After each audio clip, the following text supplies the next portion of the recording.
I used to believe my life was a testament to having it all. The perfect marriage, the sprawling Vaucluse mansion with its uninterrupted views of Sydney Harbor, a legacy waiting for me as the sole heiress to the Blackwood Group. My husband, Ryan Mitchell, was my greatest achievement. I saw the raw ambition in him, the hunger that mirrored my father's, and I polished him like a diamond. I funded his ascent, celebrated his every promotion within my family's company, and genuinely believed his success was our shared triumph. Looking back, I can see the signs I missed. The way his eyes would linger a second too long on a balance sheet, the subtle shift in his tone when he spoke of my father's empire as our future. But I was blinded by love, or perhaps the carefully constructed illusion of it. I thought we were a team, building a dynasty together, when in reality, I was merely the willing financier of my own spectacular downfall. My sister, Chloe, was my confidant, the one person I thought I could trust implicitly. When Ryan first voiced his concern over my severe exhaustion, Chloe was right there, nodding in solemn agreement.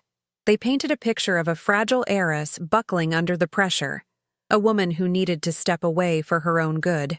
The luxury wellness retreat in the Byron Bay hinterland was their idea, presented as an act of profound love.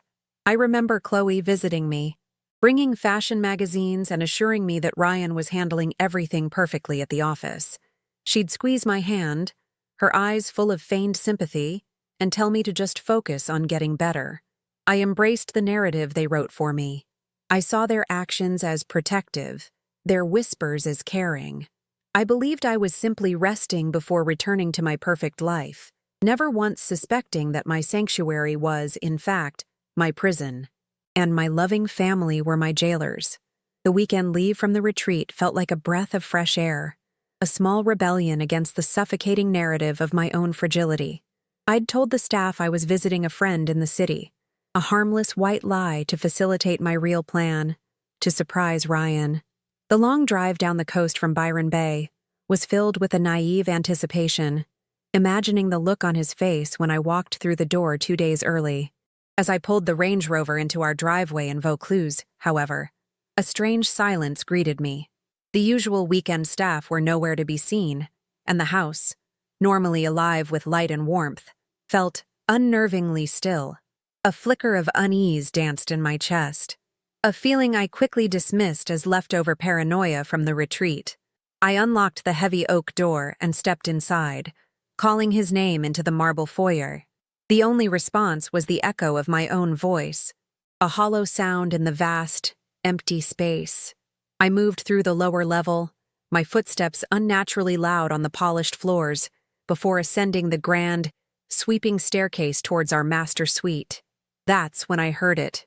Not a loud noise, but a low murmur of voices from behind our bedroom door. My first thought was that Ryan was on a late conference call, a common occurrence. But as I drew closer, I recognized the second voice, a familiar, feminine laugh that sent a cold spike of dread through my veins. My hand trembled as I reached for the handle, pushing the door open just a few centimeters. The sight that met my eyes shattered my world in an instant. There, in the center of my bed, the one we had chosen together, was my husband, Ryan, and wrapped around him was my sister, Chloe.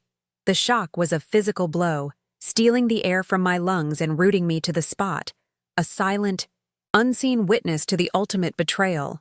Paralyzed in the hallway, I could do nothing but listen as the pieces of my life were rearranged into a monstrous new picture. Their whispers weren't those of illicit lovers caught in a moment of passion. They were the cold, calculated words of conspirators. With Dr. Finch's report, the board will believe she's losing her mind, Ryan said, his voice devoid of any warmth I had ever known. I'll have total control soon. And then came the sound that would forever be etched into my memory. Chloe's triumphant, cruel laugh. About time, she purred, her voice dripping with years of hidden resentment. She's always been the golden girl, the perfect little heiress. She's nothing but trouble. In that single, venomous phrase, I understood everything. This wasn't just an affair. It was a coup, a meticulously planned demolition of my life, my sanity, and my legacy, orchestrated by the two people I trusted above all others. The woman who had driven all the way from Byron Bay, filled with love and a longing for her husband, died in that hallway. There were no tears, no screams, no desperate confrontations. The searing pain that should have ripped me apart instead crystallized into something else entirely. A diamond-hard, ice-cold clarity. Every moment of the past 6 months replayed in my mind, no longer clouded by love, but illuminated by the harsh light of their treachery. Ryan's feigned concern, Chloe's sympathetic visits to the retreat, the diagnosis of severe exhaustion. It was all a stage play, and I had been the unwitting lead. They hadn't sent me away for my health. They had imprisoned me to clear the path for their takeover. As I backed away from the door, my movements were silent and precise. I was a ghost in my own home, leaving behind the wreckage of my old life without making a single sound. I didn't drive aimlessly. Every kilometer away from that house was a step towards my new reality. I drove straight into the heart of Sydney, the city my family had helped build, and checked into a suite at the Park Hyatt under an assumed name. From the panoramic window, the Opera House and Harbor Bridge glittered like jewels, but I felt nothing for their beauty. They were simply assets on a map, pieces on a new board game I was about to control. I took out my phone and made only one call, not to a friend for comfort, but to David Chen, my father's fiercely loyal and notoriously ruthless corporate lawyer. "David," I said, my voice steady and devoid of emotion, "I need you. We have a problem to solve." As I ended the call, I watched the ferries slice through the dark water below. They thought I was fragile, a problem to be managed and discarded. They were about to discover just how wrong they were. My revenge didn't start the next day. It started right then. The woman who loved Ryan Mitchell died in that hallway. As I stood in the opulent silence of my Park Hyatt suite, the glittering Sydney skyline a cold, indifferent witness, I felt no grief. The searing pain of their words, Chloe's dismissive laugh echoing in my mind, "She's nothing but trouble," hadn't broken me. It had forged me into something new, something unrecognizable. Tears were a luxury I couldn't afford, an emotional indulgence they would expect from the fragile, unstable woman they had so carefully constructed. A screaming match, a dramatic confrontation, that would only serve to validate their narrative. It would be playing their game by their rules. No, my response had to be silent, methodical, and absolute. They hadn't just broken my heart. They had declared war on my very existence. And in war, the first casualty is mercy. I looked at my reflection in the vast window, and a stranger with my face stared back, her eyes holding the chilling calm of a coming storm. My first move wasn't to call a friend for comfort. It was to arm myself. I dialed the number for David Chen, the man who had served as my father's corporate counsel for 30 years. David wasn't a man you called for sympathy. He was a weapon you deployed. He was a shark who navigated the treacherous waters of corporate law with a ruthless efficiency that bordered on artistry. When he answered, my voice was devoid of emotion, as steady as a surgeon's hand. I didn't present myself as a heartbroken wife. I laid out the situation as the chair of the Blackwood Group would report a hostile takeover attempt from within. I gave him directives, not requests. Freeze assets, initiate surveillance, build a legal fortress around me. There was a brief pause on the other end, not of shock, but of recognition. He understood immediately. "Consider it done, Isabel," he said, his voice a low growl of approval. "Welcome back to the family business." That night, I didn't sleep. With a laptop and a pot of black coffee, I transformed my hotel suite into a war room. The city below became my battlefield map. I dissected their lives not as my husband and sister, but as strategic targets. Ryan's entire identity was built on the foundation of my wealth. His ambition was a roaring fire, but my money was its only fuel. Cut off the financial supply line, and his world would collapse into ash. Chloe's weakness was more insidious, a lifetime of festering jealousy, a desperate need to be me. Their alliance was born of greed and resentment, a fragile bond that would shatter under the slightest pressure. I would turn them against each other, feeding their paranoia until they became their own worst enemies. And the Blackwood Group, my birthright, the empire they sought to usurp, it would not be their prize. It would be their execution chamber, and I would be the one to pull the lever. As the first light of dawn broke over the harbor bridge, I made a silent vow. This wasn't about winning back a husband or mending a family. This was about eradication. They didn't just want my money. They wanted to erase me, to have me declared mentally incompetent and locked away while they lived my life. They saw Isabel Blackwood, the doting wife, the naive heiress. They never once considered that I was my father's daughter, that the same blood that built this empire flowed through my veins. They thought I was a decorative piece, a fragile ornament to be admired and then discarded. They were about to discover that the ornament was, in fact, a perfectly crafted weapon. My revenge would not be a single explosive act of passion. It would be a slow, meticulous demolition, a masterpiece of ruin. They wanted a war. I would give them an extinction-level event. The game had just begun. The war began not with a bang, but with a quiet, courteous phone call at 9:01 a.m. on Monday. From my suite overlooking Circular Quay, I dialed our family's private banker, a man I'd known since I was a child. My voice was calm, almost placid, as I invoked my authority as the primary signatory on all Blackwood family trusts and accounts. I instructed him to freeze every line of credit linked to Ryan Mitchell, effective immediately. His corporate Amex Centurion, his personal platinum cards, every financial lifeline I had so generously provided. Then, I had him transfer 95% of the balance from our extensive joint accounts into a new, sole trust account under my name only. I left just enough behind to ensure the initial transaction alerts would look like a minor bank error, not a declaration of war. He didn't ask questions, he just said, "Consider it done, Ms. Blackwood." The first pillar of Ryan's world had just been reduced to dust.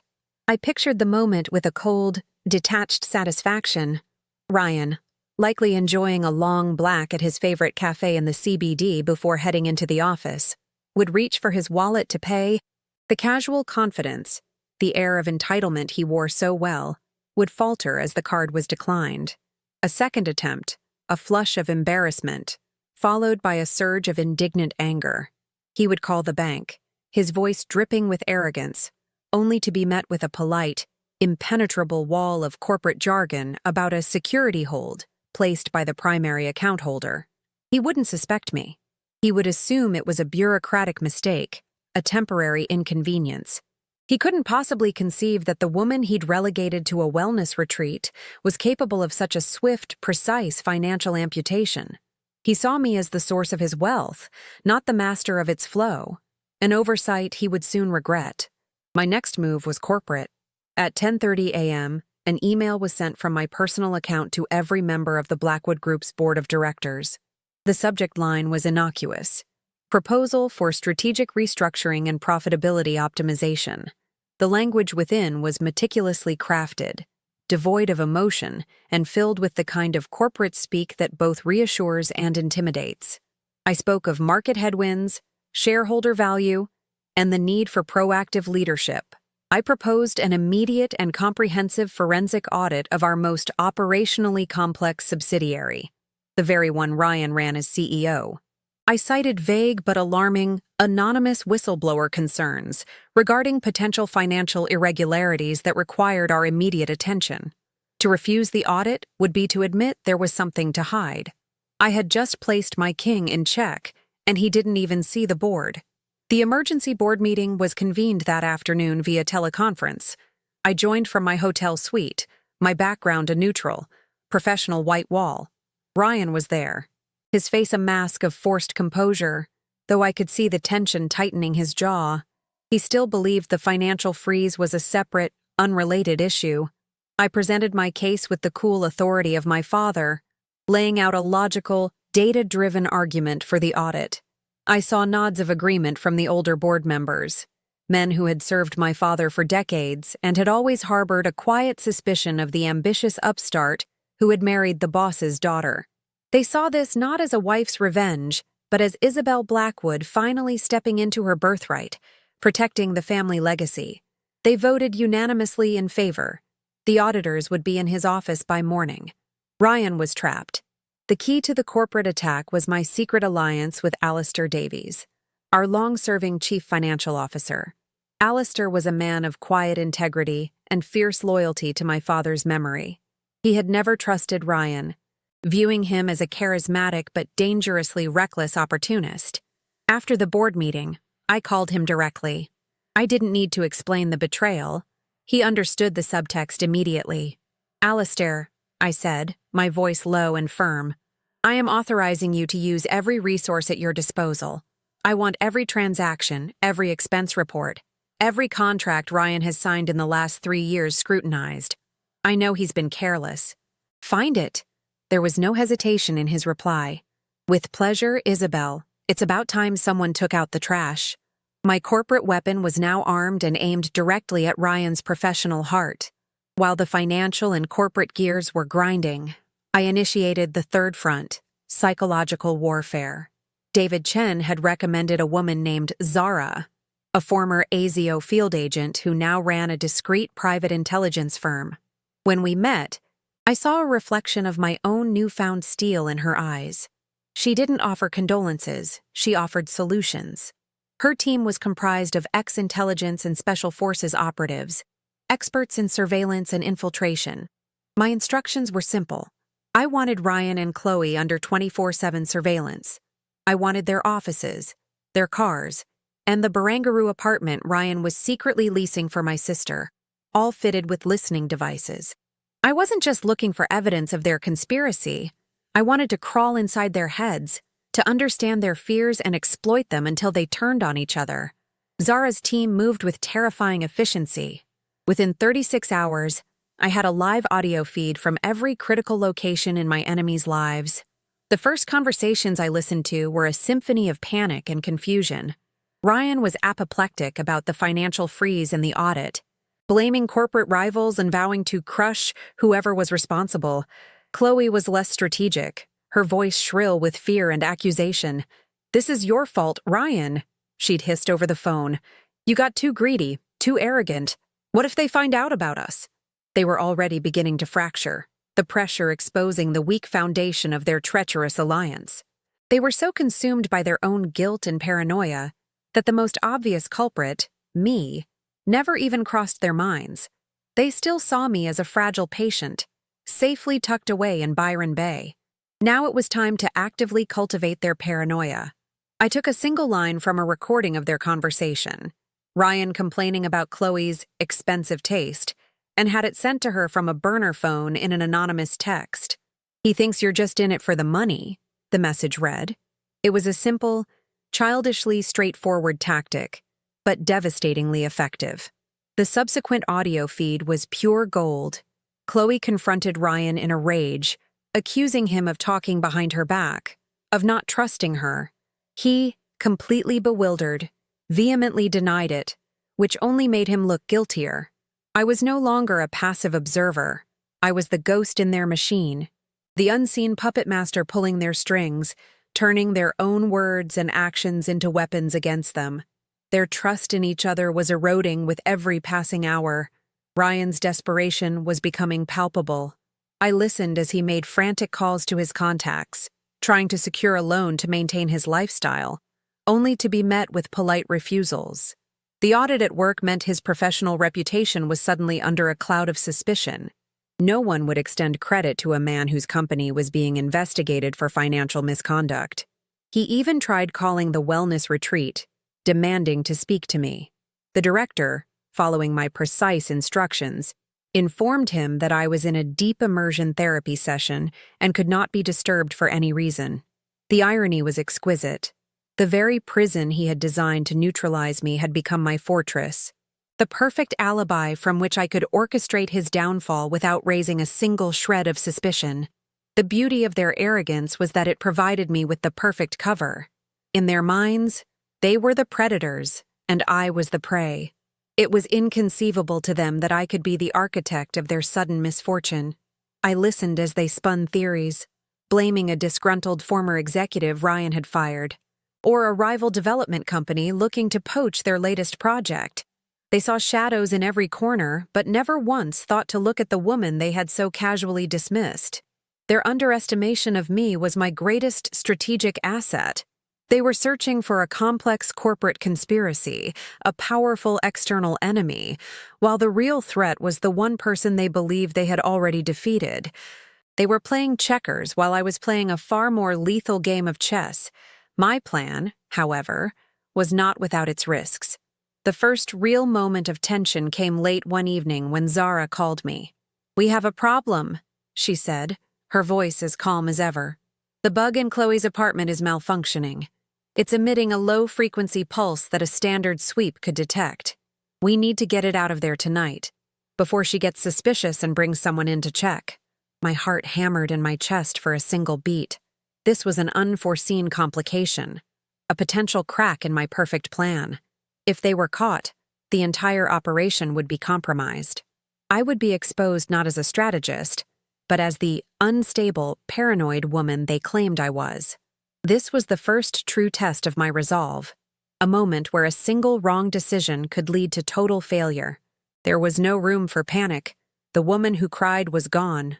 The strategist remained. "No," I told Zara, my mind racing through the possibilities.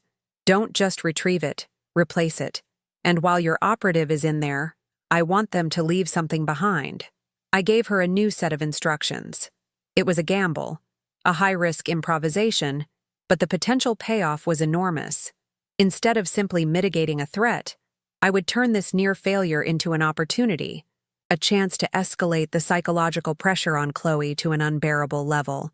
I would use their momentary advantage to tighten the noose around their necks even further. My victory wouldn't be guaranteed. It would be earned through superior intellect and a willingness to take calculated risks that my enemies were too blinded by greed to anticipate. Zara's best operative, a woman who moved like a shadow, slipped into Chloe's Barangaroo apartment while she was out with Ryan, frantically strategizing. The faulty device was replaced with a newer, undetectable model, but before leaving, the operative executed my final instruction. She took one of my signature silk scarves, a distinctive, expensive piece that Chloe had always coveted, and placed it at the very back of her wardrobe, tucked away beneath a pile of sweaters. It was a subtle, insidious calling card.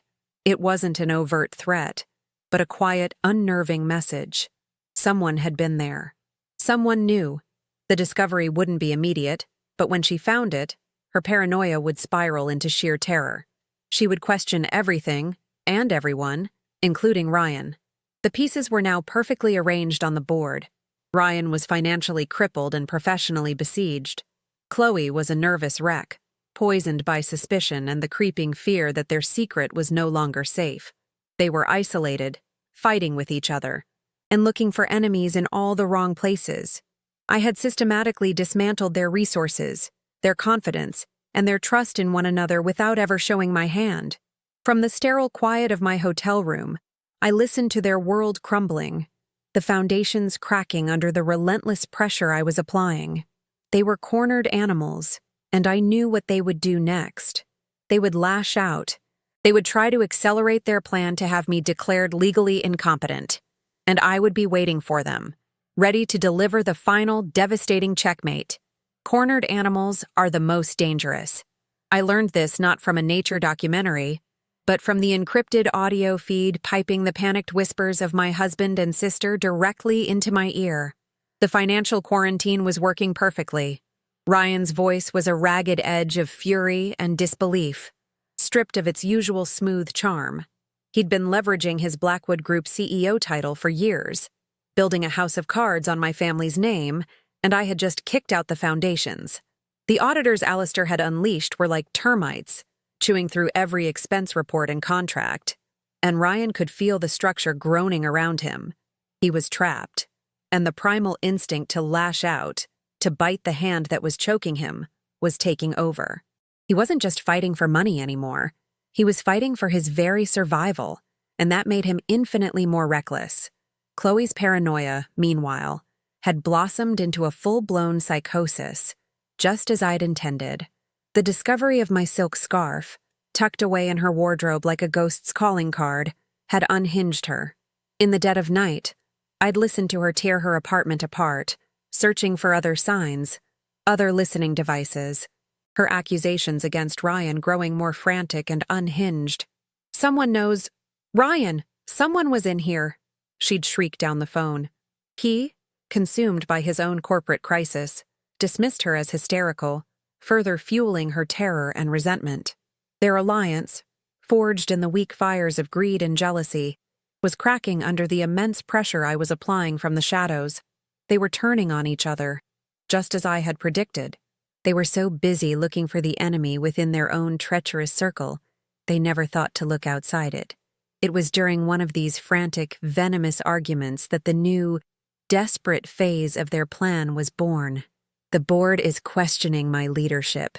The bank won't even extend me a personal loan. It's all falling apart," Ryan roared, his voice thin with desperation. "We need to end this now." There was a pause, and then Chloe's voice, low and cold, sliced through the static. "Then do it. Use the doctor. Finalize the report. We need to get control of her and her assets before she can do any more damage." It was a chilling moment. They still didn't suspect me, but they sensed a force moving against them, an unknown entity dismantling their world. Their solution wasn't to retreat, but to escalate. They were going to accelerate their endgame, the complete and legal erasure of Isabel Blackwood. The next day, my surveillance team tracked them to a discreet cafe in Double Bay, where they met with Dr. Finch. I listened, my blood turning to ice, as they laid out their new, accelerated timeline. Ryan's voice was a persuasive poison, painting a picture of my supposed decline. He spoke of my erratic behavior and deepening paranoia, twisting my silence and withdrawal into symptoms of a severe mental breakdown. It was a masterful performance of concerned husband, and Dr. Finch, a man whose ethics were clearly for sale, lapped it up. He wasn't a healer. He was a mercenary in a white coat, and my sanity was the price he was willing to help them pay. My life was being negotiated over croissants and flat whites, a business transaction designed to strip me of my freedom. The bribe was almost laughably blatant. "We understand the complexities of such a sensitive diagnosis," Ryan said smoothly, sliding a thick envelope across the table. "This is to cover any additional administrative costs and ensure the report is comprehensive." I heard the faint rustle of paper, the sound of my life being signed away. Dr. Finch, without a hint of shame, outlined the diagnosis he would fabricate: paranoid personality disorder, severe psi with accompanying delusional episodes. He claimed my desire to surprise Ryan by coming home from the retreat was a clear sign of instability and obsessive behavior. Every action I had ever taken, every word I had ever said, was now being recontextualized through the lens of madness. They weren't just trying to steal my company anymore. They were trying to steal my mind. Listening to them clinically construct my insanity was the final push I needed. The last vestiges of the old Isabel, the woman who might have felt a shred of pity, were incinerated in that moment. This was no longer a game of corporate chess. It was a war for my very existence. They intended to have me legally declared incompetent, a ward of the state with my husband as my guardian, giving him absolute control over my life, my fortune, and my seat on the board. They would have me locked away, silenced forever, the mad heiress in the attic of their perfect life. A cold, clear purpose settled over me. My revenge could no longer be merely destructive. It had to be annihilating. I would not just defeat them. I would erase them from the world they so desperately wanted to inhabit. While they plotted my legal demise, I was already moving to dismantle their primary weapon. I had Zara's team run a deep dive investigation into Dr. Julian Finch. It didn't take them long to find the rot beneath his polished professional veneer. The good doctor had a secret, a very expensive one, a crippling gambling addiction. He owed hundreds of thousands to a string of illegal bookmakers across Sydney, debts that his respectable psychiatrist's salary could never cover. Ryan's bribe wasn't just a bonus for him, it was a lifeline. His desperation made him predictable, and his greed made him vulnerable. I now had the key to not only discrediting him, but turning him into the star witness of my counteroffensive. He thought he was my judge and jury. He was about to become my pawn. The next attack came not through legal channels, but through the court of public opinion. A syndicated gossip column in a major Sydney newspaper ran a blind item. It spoke of a prominent Sydney business dynasty and the growing concern for its beautiful but troubled heiress. It hinted at a recent stay in a private wellness clinic and a sad mental decline that had the family exploring all options to protect her and the family legacy. It was Chloe's work. I knew it instantly. It was her petty, vicious style. The piece was designed to lay the groundwork, to plant the seed of my instability in the public consciousness. If I were to suddenly cry foul, I would be dismissed as the crazy woman the papers had already written about. It was a classic, brutal piece of gaslighting, and it was infuriatingly effective. I refused to be rattled. Let them play their games in the tabloids. I was operating in a different arena entirely. While they were busy leaking rumors, I was preparing the trap for Dr. Finch, Zara's top operative. A woman with a background in psychological operations was tasked with the approach. Posing as a fixer for a high-stakes Macau investment syndicate, she made contact with Finch. She didn't mention Ryan or the Blackwoods. Instead, she spoke his language: money and desperation. She told him her clients were aware of his financial predicament and were prepared to offer him a solution, a single, lucrative consultation, in exchange for wiping his entire debt slate clean. He was, of course, intrigued. The bait was set. The meeting took place in a private suite at the Star Casino, a location chosen for its symbolism and its ease of surveillance. Every corner of the room was covered by a hidden camera, every word recorded. I watched the live feed from my hotel room, my heart a steady, rhythmic drum. Dr. Finch walked in, a pathetic mix of arrogance and anxiety. He was trying to project an air of control, but his eyes darted around nervously. He was a fish that had been swimming in the shallow, murky pond of Ryan's amateur conspiracy, and he was completely unprepared for the deep, cold ocean of professional intelligence operations he had just dived into. He thought he was about to solve all his problems, when in reality, his life as he knew it was minutes away from ending. The operative was magnificent. She was a chameleon, embodying the role of a ruthless corporate enforcer perfectly. She let Finch talk, gently guiding him with leading questions. "My clients value discretion, doctor," she said, her voice smooth as silk. "They have a similar situation with a problematic family member. They were very impressed with how you are handling the Blackwood case, a fabricated psychiatric report to secure legal guardianship. It's a very elegant solution." Finch, his ego stroked and his greed ignited by the promise of financial freedom, took the bait completely. He began to boast, his professional caution dissolving in a wave of self-congratulation. He saw her as an admirer, a potential future client, and he was desperate to impress. He was sealing his own doom, and he didn't even know it. The confession was more complete and damning than I could have ever hoped for. "Mitchell is an amateur, but his instincts are sound," Finch preened, leaning back in his chair. "He paid me $200,000 to draft the report. Paranoid personality disorder. It's perfect. Impossible to disprove, and it fits the narrative he's been building for months. Once the guardianship order goes through, he has everything. The girl gets put away somewhere quiet, and everyone moves on." He then proceeded to detail the exact lies he had put in the report, how he had twisted every fact, and how he believed his professional standing made him untouchable. I watched, a cold smile touching my lips. It was over. I had it all. The entire conspiracy, confessed by one of its chief architects, captured in high-definition video. Checkmate. Unaware that their entire legal strategy had just been eviscerated, Ryan and Chloe pushed forward with their final, desperate gambit.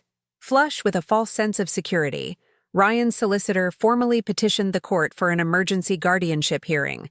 Simultaneously, he used his authority as CEO to call for an extraordinary meeting of the Blackwood Group's board of directors. The agenda was singular and explosive: a motion to have me, the majority shareholder, declared mentally unfit, and to have my voting rights and board seat transferred to my husband, Ryan Mitchell, as my legal guardian. He distributed Dr. Finch's fabricated report to the board members ahead of the meeting. He believed he had cornered me, that my public humiliation and legal neutralization were now a mere formality. He was walking into his own execution. The news of the board meeting was delivered to me by David Chen. There was no alarm in his voice, only a grim sense of anticipation. "The fool is serving us his own head on a platter. Isabel," he said. "What are your instructions?" My instructions were simple. We would allow the meeting to proceed. We would let Ryan stand up in front of the men and women my father had built this company with and deliver his own eulogy. We would let him lay out his entire treacherous case, building his pyre stick by stick, before I personally lit the match. This wouldn't be a quiet victory fought in the shadows.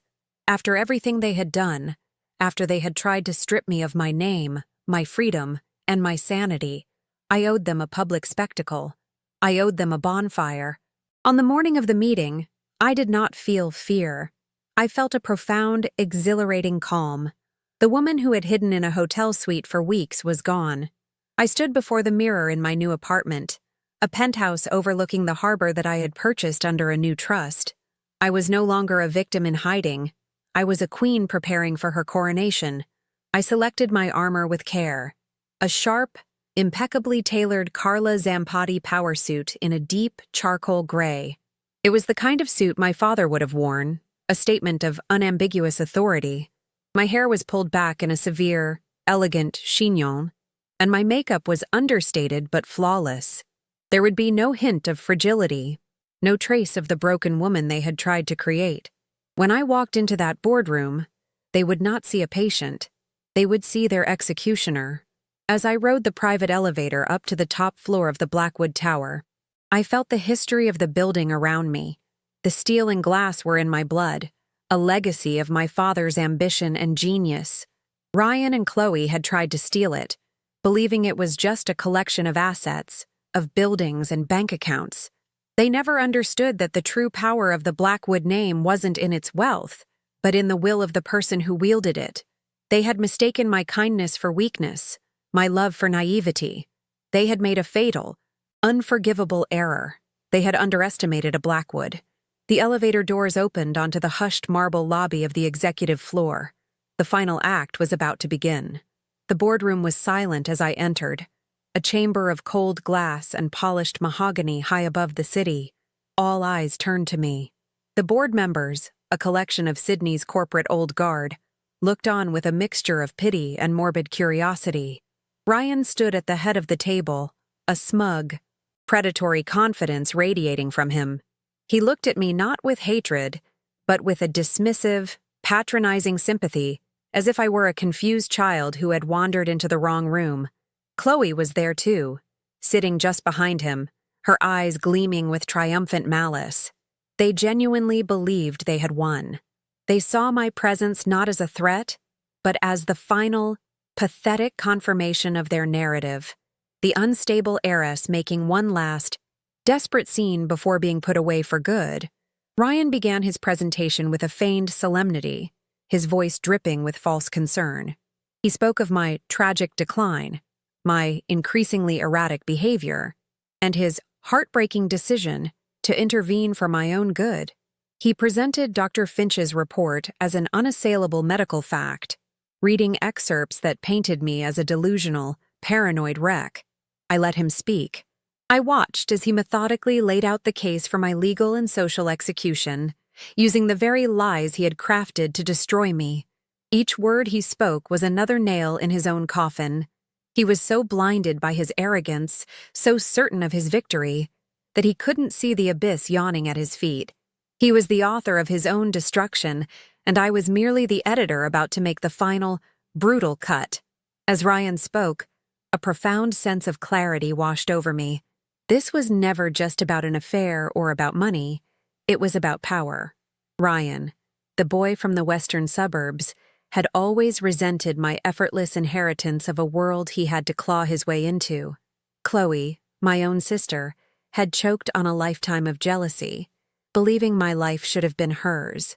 They didn't just want to take what I had, they wanted to become me. They wanted to erase the original and install themselves in my place. Their betrayal wasn't a simple act of greed. It was an act of annihilation, a desperate attempt to steal an identity they felt they deserved more than I did. And for that, there could be no forgiveness, no mercy, only total, unequivocal ruin. When he finally finished his pathetic soliloquy, a heavy silence fell over the room. He looked at the board, then at me, a faint, cruel smile playing on his lips. "As you can see, gentlemen," he said, his voice resonating with false authority, "this is a tragic but necessary step. I ask for your support in approving this motion of guardianship, for the good of Isabel, and for the stability of the Blackwood Group." He believed it was over. He had presented his case, and he expected a swift, quiet vote to seal my fate. He had no idea that his presentation was merely the opening act. The main event, my masterpiece of ruin, was about to begin. I stood up slowly, my movements deliberate and controlled, and all eyes in the room snapped to me. The air in the boardroom crackled with tension. Ryan's smug expression faltered for a fraction of a second, replaced by a flicker of annoyance.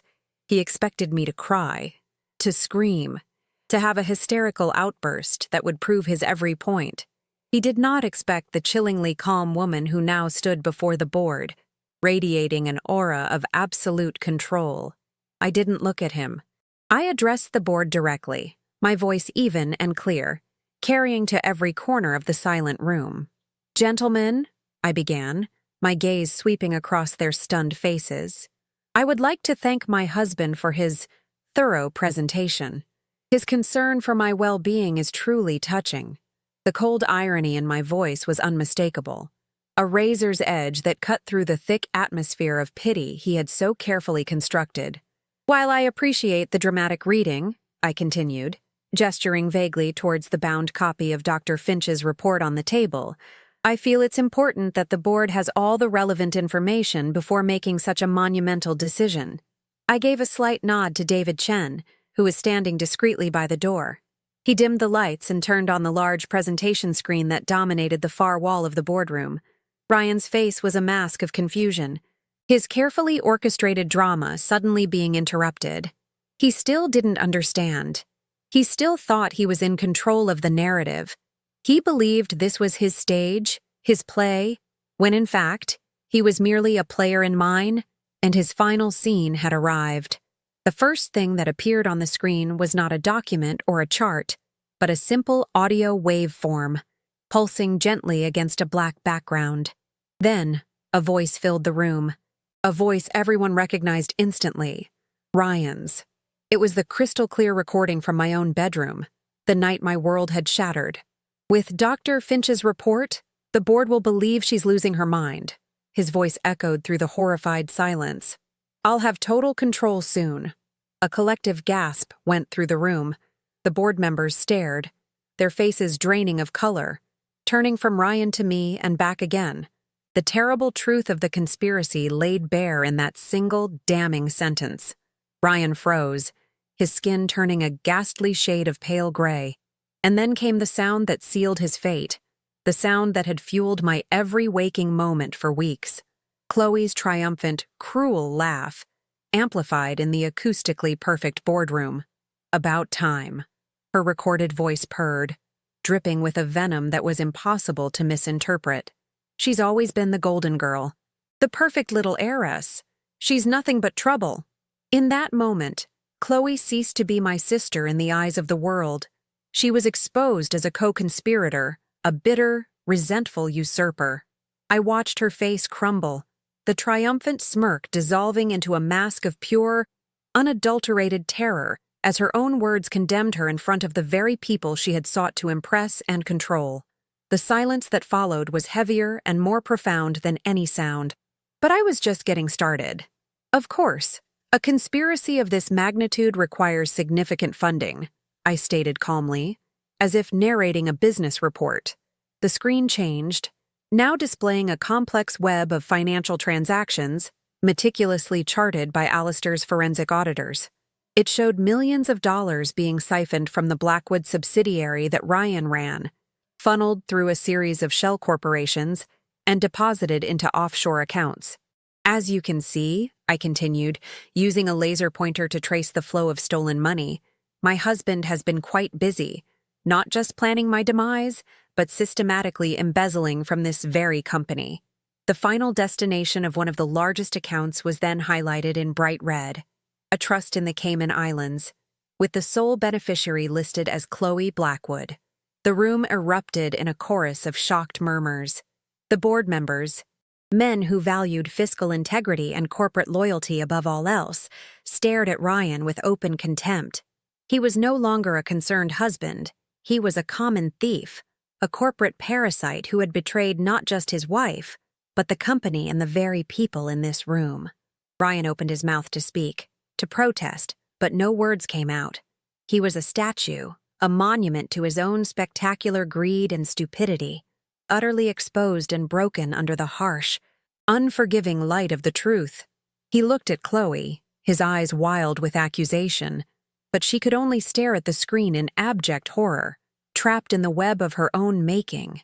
"And finally," I said, my voice dropping to a near whisper, commanding the absolute attention of everyone present, the matter of my so-called diagnosis.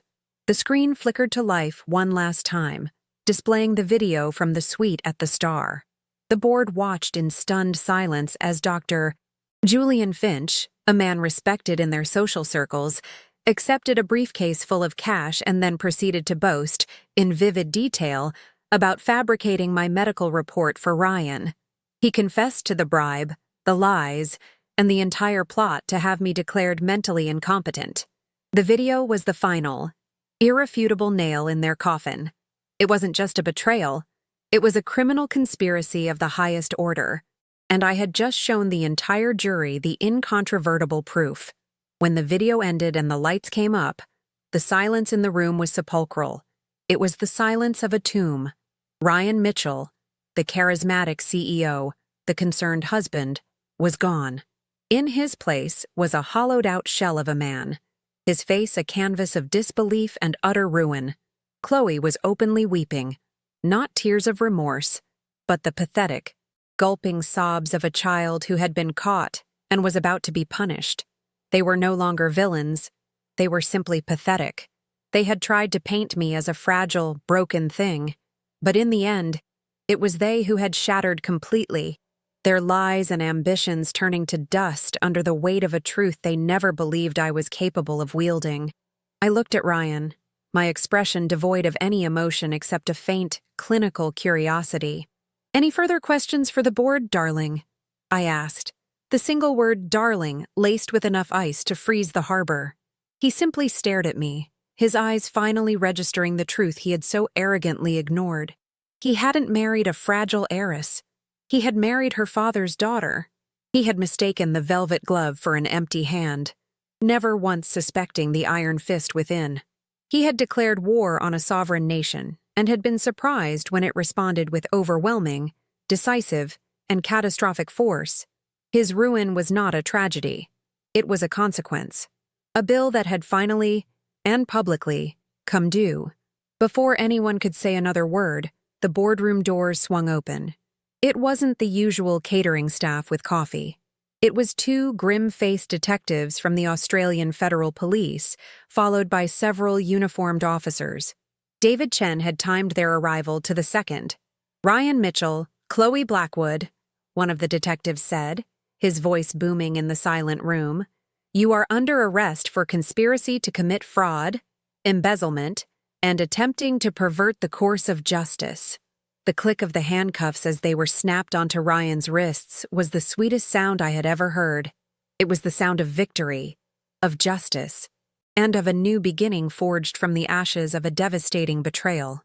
The final image of them is seared into my memory, a perfect tableau of their downfall. Ryan, ashen-faced and stumbling, being led away in disgrace, his expensive suit suddenly looking cheap and ill-fitting. Chloe, hysterical and incoherent, mascara streaming down her face, a grotesque parody of the elegant woman she had so desperately tried to be. They were escorted out of the building my father had built, past the employees they had tried to rule, their public humiliation absolute and complete. As the doors closed behind them, a new silence fell upon the room. It was not a silence of shock, but of respect. The board members looked at me, no longer with pity, but with a newfound awe. The queen had not just defended her throne, she had drenched it in the blood of her enemies.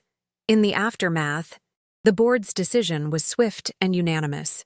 They removed Ryan from all his positions, effective immediately, and voted to press every conceivable criminal and civil charge against him and Chloe.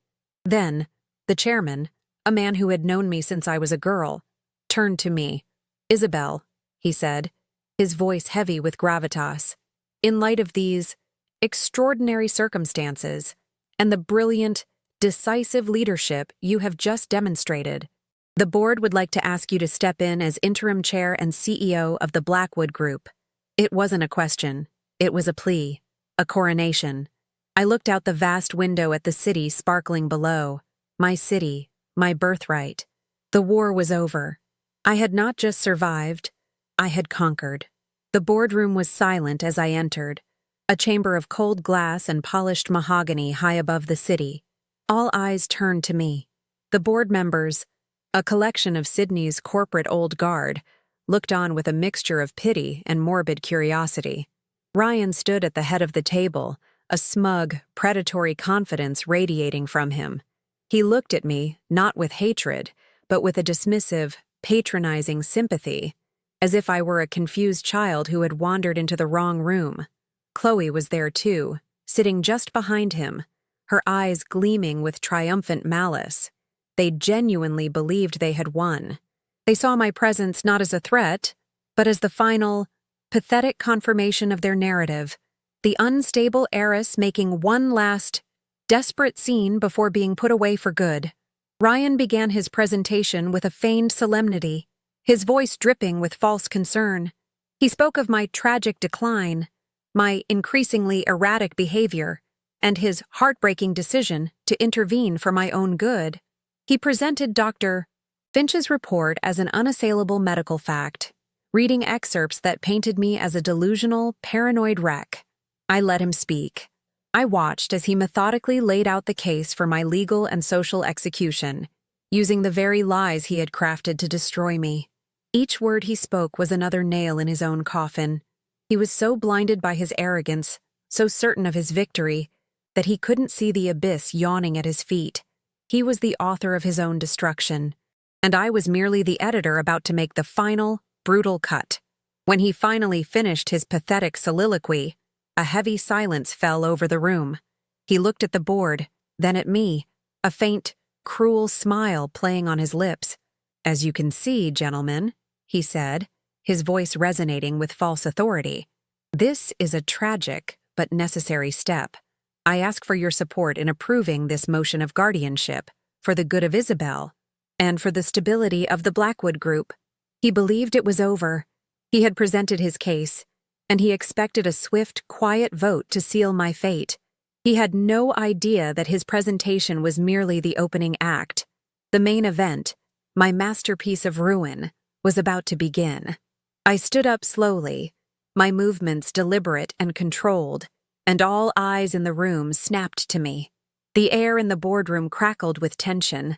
Ryan's smug expression faltered for a fraction of a second, replaced by a flicker of annoyance. He expected me to cry, to scream, to have a hysterical outburst that would prove his every point. He did not expect the chillingly calm woman who now stood before the board, radiating an aura of absolute control. I didn't look at him. I addressed the board directly, my voice even and clear, carrying to every corner of the silent room. "Gentlemen," I began, my gaze sweeping across their stunned faces, "I would like to thank my husband for his thorough presentation. His concern for my well-being is truly touching." The cold irony in my voice was unmistakable, a razor's edge that cut through the thick atmosphere of pity he had so carefully constructed. While I appreciate the dramatic reading, I continued, gesturing vaguely towards the bound copy of Dr. Finch's report on the table, I feel it's important that the board has all the relevant information before making such a monumental decision.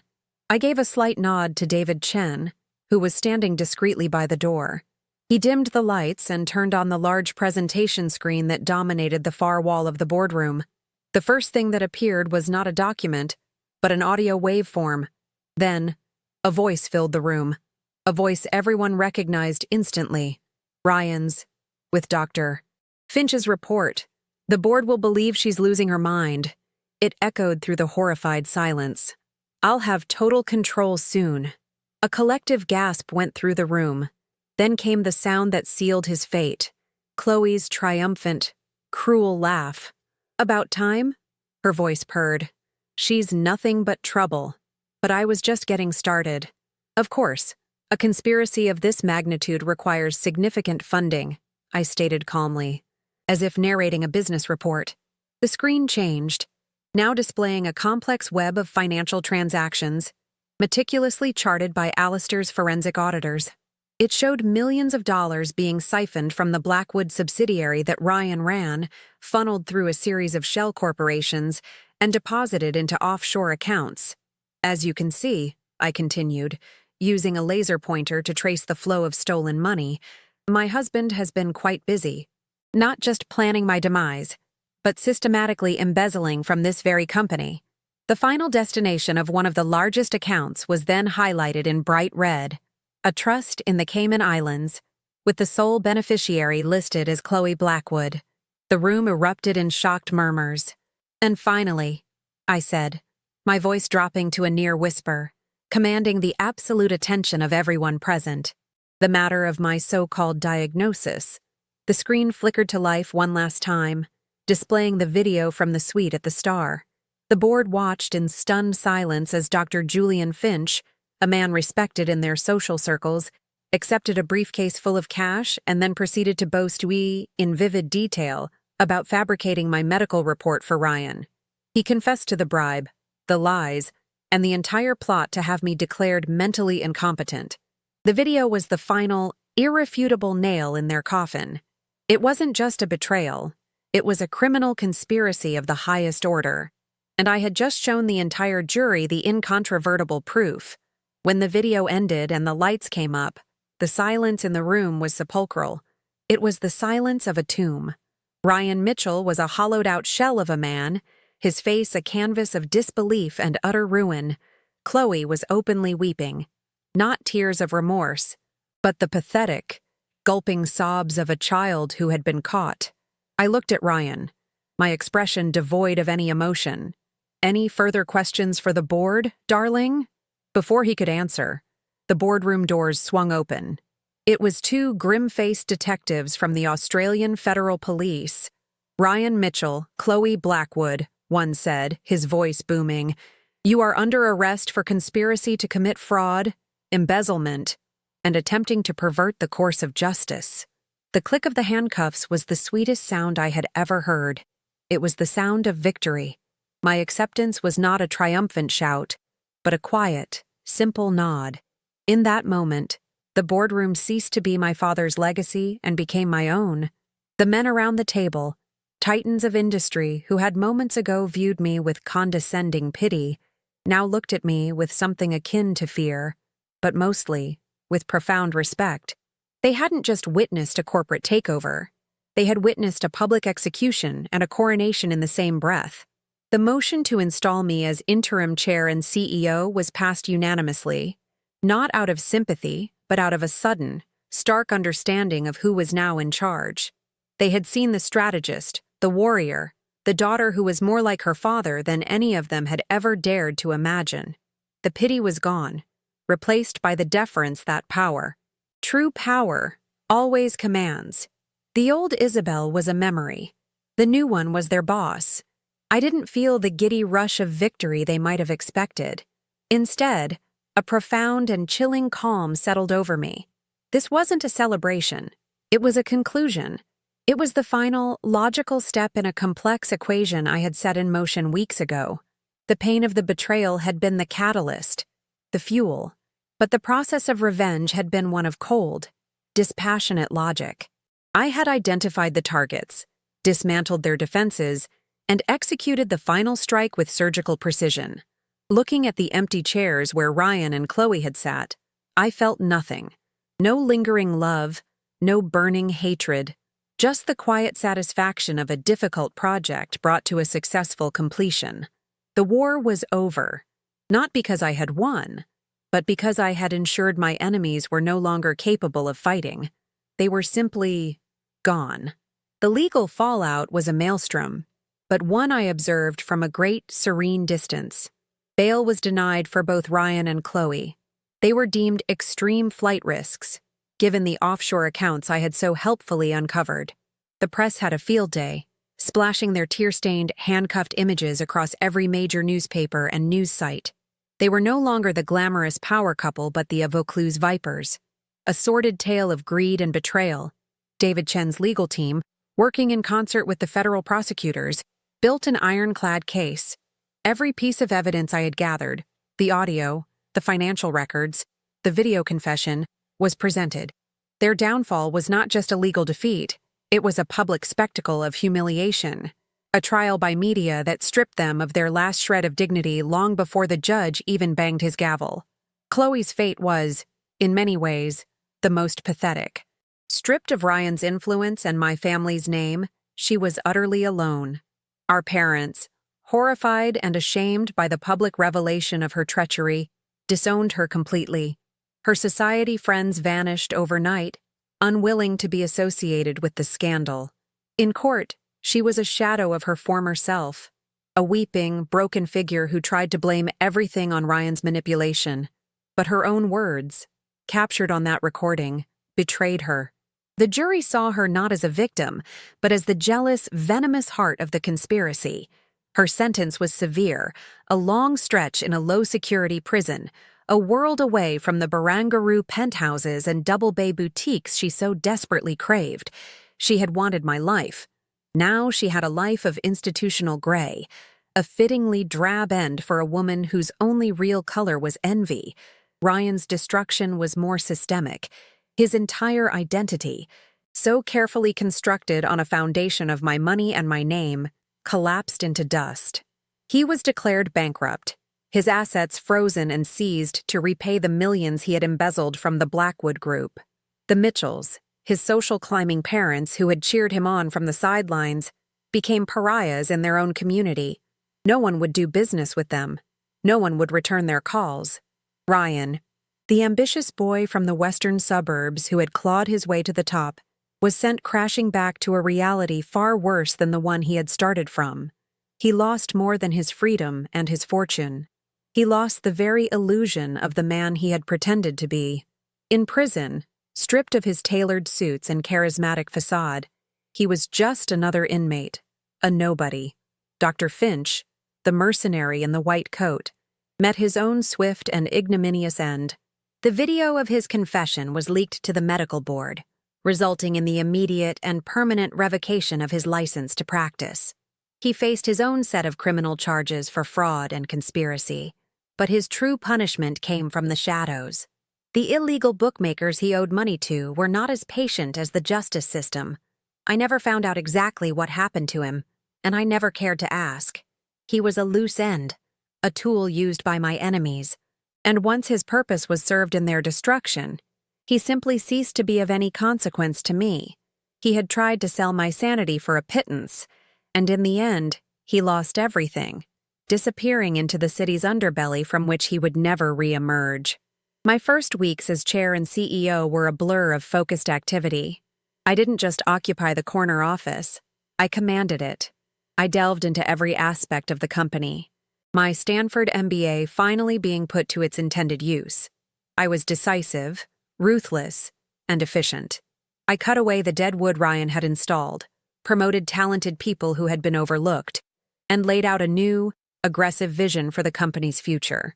The board, initially wary, was quickly won over by the results. Profits climbed, and a new energy surged through the Blackwood Tower. They had expected me to be a figurehead, a placeholder heiress.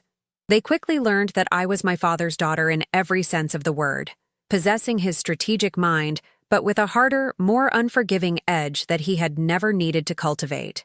People often ask if I miss the woman I was before.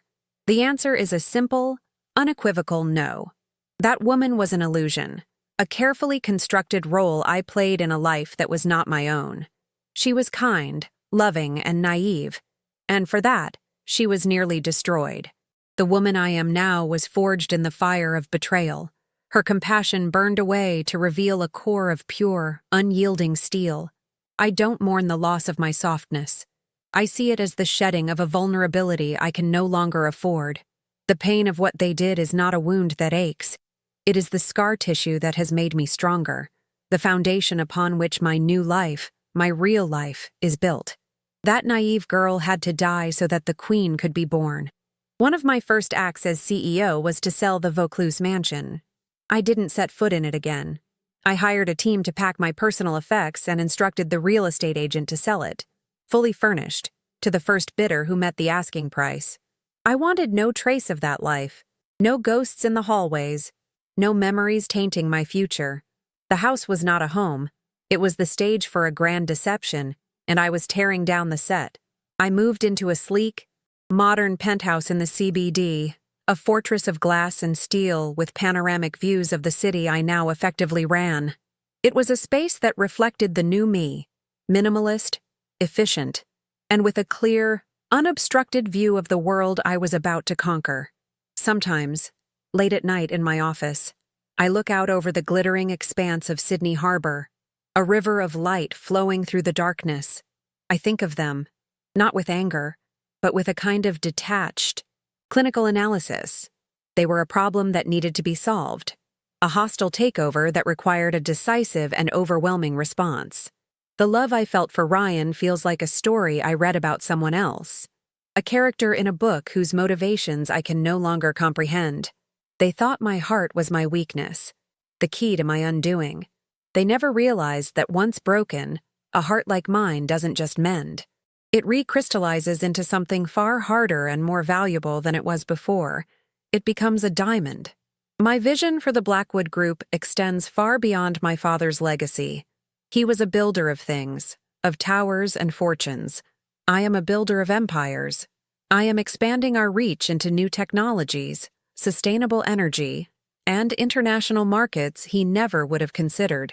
I work with a relentless focus, a drive that unnerves my competitors and inspires my team.